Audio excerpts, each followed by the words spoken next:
From the two inmates who were caught in the middle of an intimate act to the inmate who was brutalized by prison guards, several female inmates have been caught in, and in some cases forced to endure unimaginable experiences on prison grounds. In today's video, I will be pulling back the curtains on female inmates caught in compromising and tragic situations.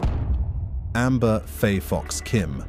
On March 14, 2024. In the late afternoon, a corrections officer at the Washington Corrections Center for Women made a startling discovery during a routine check in the medium security unit, and it involved an inmate identified as Amber Faye Fox Kim. Amber Faye Fox Kim, born Brian Kim, had a troubled early life. Growing up in Mount Spokane, Washington, Brian was often described as a quiet and reserved child. However, beneath this calm exterior lay a storm of emotional and psychological troubles. On December 5, 2006, Brian's life took a dark turn. Brian, in a fit of rage, attacked his father, Richard, stabbing him multiple times and leaving him with fatal wounds. But the horror did not end there. Brian then turned his attention to his mother, Terry. He hit and strangled her, ensuring she would not survive. Brian was arrested and charged with 2 counts of aggravated first-degree murder. His trial lasted for weeks before the jury reached a verdict. Brian Kim was found guilty of 2 counts of aggravated first-degree murder and was sentenced to life in prison without the possibility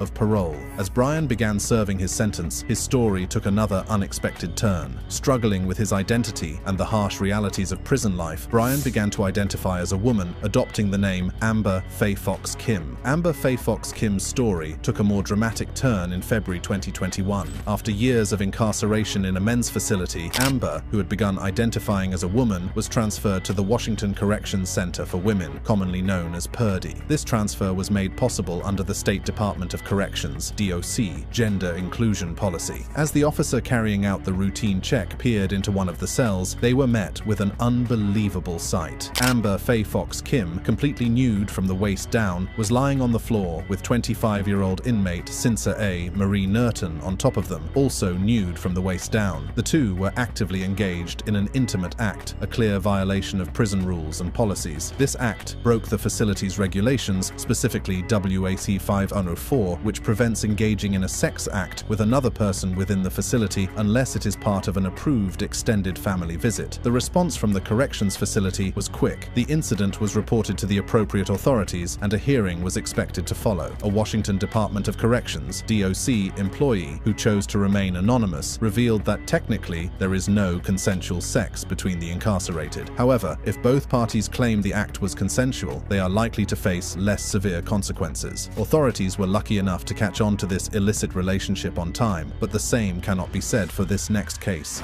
Edna Mahan Correctional Facility.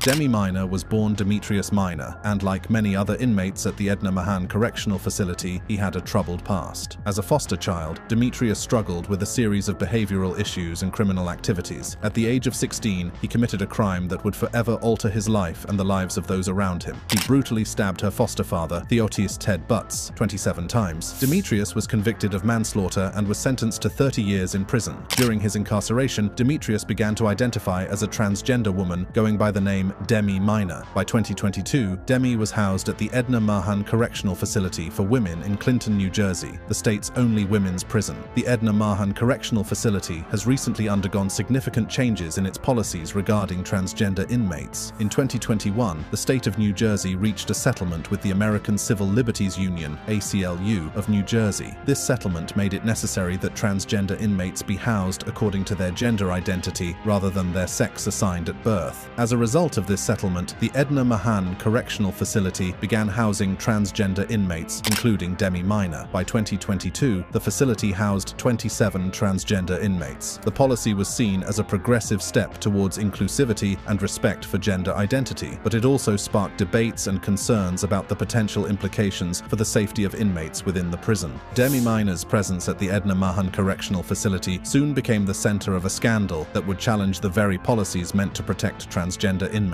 In April 2022, it was discovered that Demi had impregnated not one, but 2 fellow inmates. The pregnancies were brought to light after other inmates sent letters to various media outlets complaining about the housing of transgender prisoners who were yet to undergo gender confirmation surgery at the facility. The New Jersey Department of Corrections eventually confirmed that Demi Minor had engaged in consensual sexual relationships with the 2 inmates despite state policies prohibiting sex between inmates. One of the women impregnated by Demi Demi was Latonia Bellamy, a convicted double murderer. Bellamy, who was said to be in a relationship with Demi, was due to give birth in the fall of 2022. The other woman, whose identity remains undisclosed, reportedly terminated her pregnancy after claiming that the sexual encounter was coerced. Demi's lawyer, Derek DeMary, stated that while one relationship was consensual, the other was not, with the second woman allegedly threatening Demi into having sex. The news of these pregnancies sent shockwaves through the prison system and the public. It raised questions about the consequences of the policy to house transgender inmates according to their gender identity. The immediate aftermath saw Demi Minor being transferred from the women's facility to the Garden State Youth Correctional Facility, a men's prison for young adults aged 18 to 30. His transfer to the Garden State Youth Correctional Facility was a decision made by the New Jersey Department of Corrections. According to Dan Sperazza, a spokesman for the department, Minor was placed in the vulnerable housing unit of the facility, which also housed 3 other transgender women. This unit was designed to provide extra protection for inmates who might be at risk in the general population, which consisted solely of men. In a letter posted to the blog Justice for Demi, Minor described her removal from Edna Mahan as a punishment for having consensual sex with 2 women. She expressed her fear and frustration, stating that the staff had looked for a security reason to kick her out of the only female correctional facility. Minor's supporters, including her legal team and various advocacy groups, argued that her gender identity and safety were being disregarded. While the whole world was shocked by Minor's secret relationships with inmates, this next case proved to be much more shocking.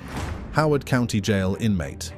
The scandal involving 23-year-old Terrian Henderson, a corrections officer from Howard County, is one that has sparked controversy. Employed at the Howard County Sheriff's Office for just 9 months, Henderson's career took a dramatic turn when authorities received a complaint that he had engaged in sexual activities with an inmate. It all began with a seemingly innocent interaction. The inmate in question had been released on March 17th after being sentenced to work release. During this period, Henderson made his move. He approached the inmate and expressed his desire to get to know her, even asking for her phone number. This marked the beginning of a secret and illicit relationship that would soon come crashing down. The two began communicating through Snapchat, a platform known for its disappearing messages. Henderson believed this would keep their conversations hidden from the prying eyes of the Howard County Sheriff's Office, since the office had the authority to check the inmate's phone. Little did he know, this attempt at secrecy would not be enough to cover his tracks. The internal investigation began when the Howard County Sheriff's Office received a complaint about Henderson's inappropriate relationship with the inmate. Authorities took this complaint seriously and immediately launched an internal investigation to uncover the truth. The first piece of evidence they gathered was the communication between Henderson and the inmate on Snapchat. Despite the platform's disappearing messages feature, investigators were able to retrieve some of the conversations, which clearly indicated an inappropriate relationship. As the investigation progressed, more damning evidence came to light. Surveillance footage from April 1st showed Henderson leaving the office in a white Chevrolet Malibu at 2:07 p.m. About an hour later, the same car returned and picked up the inmate. This footage was important in establishing a timeline of events and linking Henderson to the inmate outside of the correctional facility. The inmate later revealed to detectives that Henderson had driven her to her job and removed her community corrections bracelet. Data from the bracelet showed that it remained at her workplace from 3:20 p.m. until 8:24 p.m. During this time, Henderson drove the inmate to her home in Peru, where they engaged in sexual activities, after which she consumed alcohol and used drugs. The next day, the inmate turned herself in for violating her work release contract, leading to her being charged with escape. With this information, detectives confronted Henderson about the incident. Initially, he denied all allegations and changed his story multiple times. He claimed that he had only given the inmate a ride to her job and had no further contact with her. However, the evidence against him was damning. The surveillance footage, the retrieved Snapchat messages, and the inmate's testimony all pointed to his guilt. Under the weight of this evidence and questioning, Henderson eventually admitted to the misconduct. The internal investigation had successfully uncovered the truth, and Henderson was now facing serious legal consequences for his actions. The charges filed against Henderson were severe, and they pointed out the gravity of his misconduct. He was charged with sexual misconduct by a service provider, official misconduct, obstruction of justice, and assisting a criminal. Sexual misconduct by a service provider was perhaps the most serious charge. This charge stemmed from Henderson's sexual relationship with the inmate, which was a clear abuse of his position of power. Henderson's abuse of power was indeed disturbing, but it pales in comparison to this next case.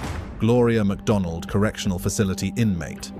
By July 2017, Collins Umo was already an established corrections officer at the Adult Correctional Institutions (ACI) in Rhode Island. With 11 years of service under his belt, Umo was entrusted with the supervision and care of inmates, a responsibility that he would ultimately betray. Between July 2017 and August 2018, Umo's actions would set off a chain of events that would lead to his downfall. During this period, he engaged in sexual relations with 3 female inmates housed in the Gloria MacDonald Correctional Facility. These actions were not isolated incidents, but rather a pattern of misconduct that would eventually come to light through the courage of the victims and the efforts of investigators. It's unclear how Umo's activities came to light, but many have speculated that the initial signs of trouble began to surface when whispers of inappropriate behavior started circulating among the inmates. These whispers soon reached the ears of the facility's administration, prompting an internal review. However, it wasn't until one brave inmate came forward with a detailed account of her experiences with Umo that the seriousness of the situation became obvious. Her testimony provided a clear picture of the abuse of power that had taken place. The administration at the Gloria MacDonald Correctional Facility took these allegations seriously and immediately launched an internal investigation. This investigation was led by the Department of Corrections Office of Inspections, with State Police Detective Herb Tilson playing an important role. The goal was to gather enough evidence to back up the claims and bring Umo to justice. As the investigation progressed, more inmates came forward with their own stories of abuse. Each testimony added weight to the case against Umo, proving that he was a man who had taken advantage of his position for his own self-pleasure on several occasions. In May 2019, after months of thorough investigation, authorities felt confident that they had enough evidence to proceed. Collins Umo was arrested and charged with multiple counts of criminal sexual conduct. The arrest was a significant moment, but it was only the beginning of a legal process for Umo. The trial began in 2022, with Superior Court Judge Joseph A. Montalbano presiding. Over the course of 5 days, the jury heard from multiple witnesses, including the victims who bravely recounted their experiences. The evidence was damning, and the jury was left with little doubt about Umo's guilt. After deliberating, they returned a verdict of guilty on 3 counts of criminal sexual conduct. The state was unable to proceed with 4 additional counts, which were subsequently dismissed. However, the conviction on 3 counts was enough to ensure that Umo would face the consequences of his actions. Up next is an incident that raised questions about whether inmates and correctional officers can have consensual relationships.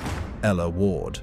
Corrections officer Stephen Harris had always been seen as a model employee at HMP East Sutton. Located on Workhouse Road, Sutton Valence, near Maidstone, HMP East Sutton was known for its strict obedience to rules and regulations, but in 2020, Harris's reputation began to fall apart. Ella Ward was one of the inmates at HMP East Sutton. She was serving her sentence quietly, blending into the background like many others, but something about her caught Harris's eye. At first, their interactions were purely professional until they crossed the boundaries. Soon, rumors about Harris and Ward began to fly around. The prison authorities heard the rumors and were deeply concerned about the allegations. To get to the bottom of the matter, they decided to conduct a covert investigation. Secret cameras were installed in Harris's office, where many of his interactions with Ward took place. The cameras were strategically placed to capture every angle of the room. The authorities hoped that the footage would either confirm or dispel the rumors once and for all. For days, the cameras recorded Harris's every move, capturing his interactions with Ward in painstaking detail.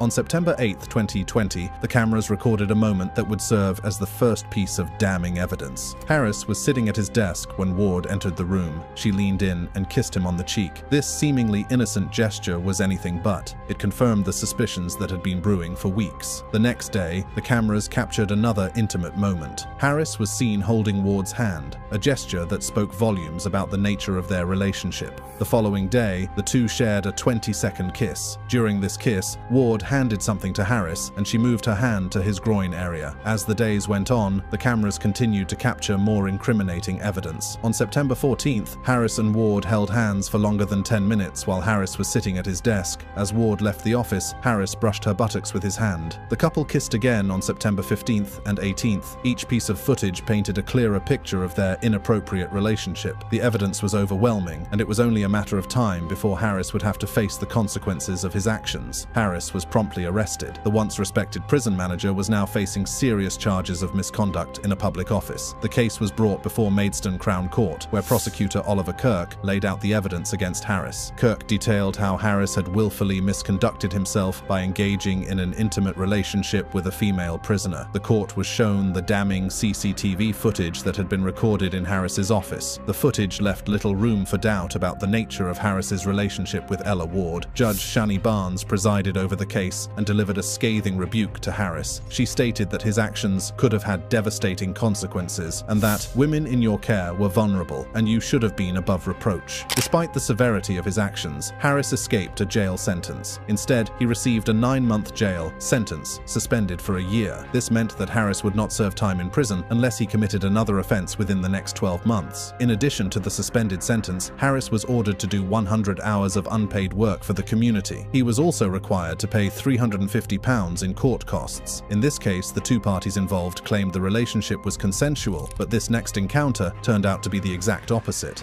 Central California Women's Facility inmate.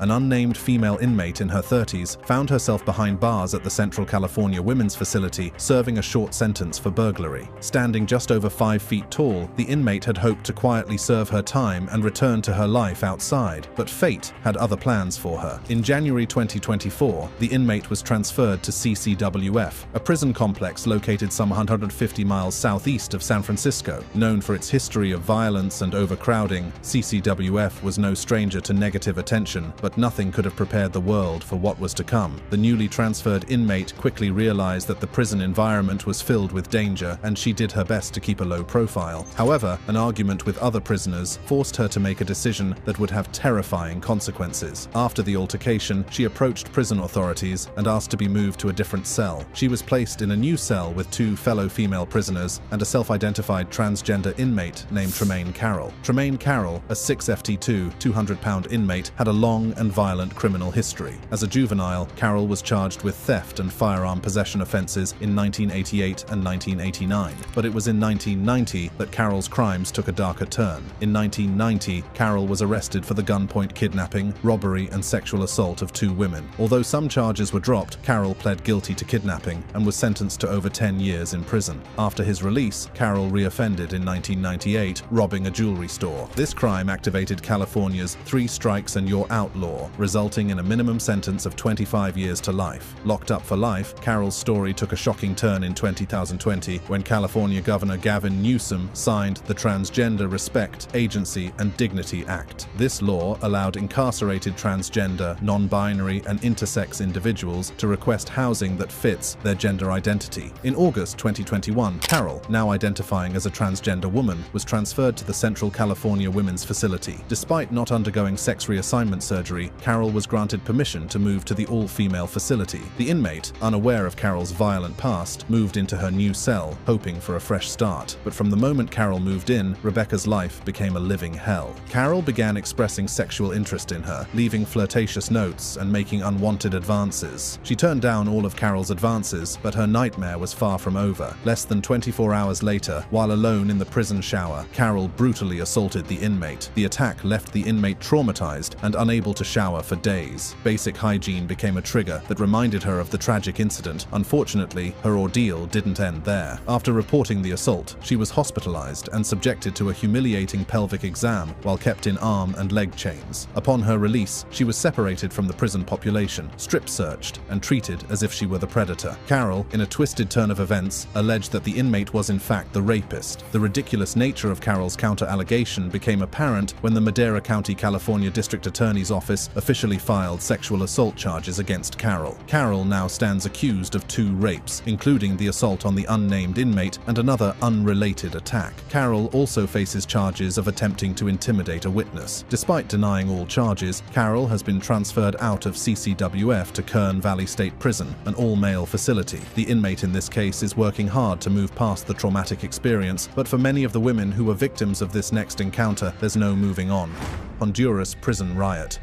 To understand the tragic events of June 20th, 2023, one must first take a look at the troubled history of Honduras's prison system. Overcrowded, underfunded, and filled with corruption, these facilities have long been a breeding ground for violence and gang activity. The country's prisons are notorious for their terrible conditions, where inmates often live without access to basic necessities such as clean water and medical care. Gangs have significant power within prison walls, often running their own cell blocks and setting their own rules. The two most notorious gangs in the area, Barrio 18 and MS-13, were known for turning prisons into their strongholds, and this one was no different. They smuggled in weapons, drugs, and other contraband, and used the weapons to remain in charge. The morning of June 20th, 2023 began like any other day at the Tamara Women's Prison, but by 9 a.m., the atmosphere shifted dramatically. Armed members of the Barrio 18 gang overpowered the guards, seizing their keys and weapons. They then moved to the cell block of a rival gang, locking the doors behind them. Without hesitation, the gang members began spraying their victims with gunfire and hacking them with machetes. The brutality didn't end there. Survivors were locked in their cells and doused with flammable liquid. Moments later, a fire was burning. The intensity of the fire left the walls blackened and the beds reduced to twisted heaps of metal. Emergency responders arrived at a scene of pure devastation. The fire had consumed much of the cell block, and 26 women were burned to death, while the remaining victims had either been shot or stabbed. The prison's security cameras captured the horrific events until they were destroyed by the attackers. President Xiomara Castro condemned the massacre, describing it as monstrous. She fired Security Minister Ramon Sabillon and replaced him with Gustavo Sanchez, the head of the National Police. Castro also ordered all 21 prisons in the country to be placed under military police control for 1 year and announced the training of 2,000 new guards. Despite these actions, many questioned the government's ability to address the pressing issues within the prison system. Human rights activists like Jessica Sanchez argued that the massacre was carried out on orders from a criminal network and that authorities were aware of the plan but did nothing to prevent it. The impact of the incident on the families of the victims was saddening. Dozens of anxious relatives gathered outside the prison, desperate for information about their loved ones. They waited as officials began the task of identifying the bodies, some of which were so badly burned that they required genetic testing or dental studies. Johanna Paula Soriano Ucheda, who lost her mother and sister in the riot, recounted the last conversation she had with them. They had warned her about the rising tensions and the threats from Barrio 18 members. Another woman, waiting for news about her friend Alejandra Martinez, revealed that the gang had threatened to kill them if they didn't turn over a friend. Up next is an incident that occurred when prison guards went too far in their bid to take revenge on badly behaved inmates.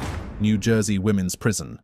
The Edna Mahan Correctional Facility for Women, located in Clinton, New Jersey, was already a place filled with tension and unrest. This tension reached a boiling point in the days before a brutal attack occurred. The atmosphere within the prison was charged. Reports indicate that some inmates had begun splashing guards, a term used to describe the act of throwing liquids, including urine and feces, at them. This act was said to be a desperate response to the harsh conditions and treatment they were subjected to. The guards, already frustrated and on high alert, saw the splashing as a direct challenge to their authority. According to a report commissioned by Governor Phil Murphy, the head of the prison guards' labor union, stated that officers were upset and that tensions were at a boiling point. As the days passed, the tension continued to build. Inmates were on edge because they believed the guards would be out for revenge. The guards, in turn, were preparing for a confrontation. It was only a matter of time before the situation reached its breaking point. One night in January 2021, the guards decided to take matters into their own hands. Wearing helmets and chest, back, and shoulder armor, they prepared for what would become a brutal attack on the female inmates. The guards' decision to storm the cells was not a spontaneous act. It was a calculated move, meant to restore their powers. The inmates, unaware of what was about to happen, went about their usual activities. What followed was a night of unimaginable violence and terror, leaving the inmates traumatized and the nation in shock. 14 guards assaulted female inmates, subjecting them to unimaginable treatment. With force, the guards moved into various cells to hit and beat up inmates. In the aftermath, the 14 guards were indicted by a grand jury on charges of conspiracy, official misconduct, and aggravated assault. Although the guards were being indicted, the damage had already been done. Due to the incident, Governor Phil Murphy decided to close the prison, although the date of closure was not announced. These incidents serve as proof that while behind bars, some female inmates are subjected to unspeakable treatment while others choose to engage in risky encounters. Check out any of our other videos by clicking the cards on your screen.